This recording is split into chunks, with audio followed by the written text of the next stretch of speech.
సంసారం మణిహారం మన మమకారం ప్రతిరోజు ఒక శ్రీకారం పరవశ శృంగారం గతమంటే నీవే కథ కానిది నీవే కలలన్నీ నావే కలకాలం నీవే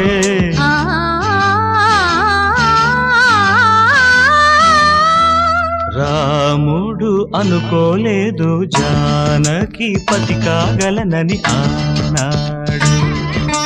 జానకి కలగనలేదు రాముని సతి కాగలనని ఏనాడు ఆనాడు ఎవరు అనుకోనిది ఈనా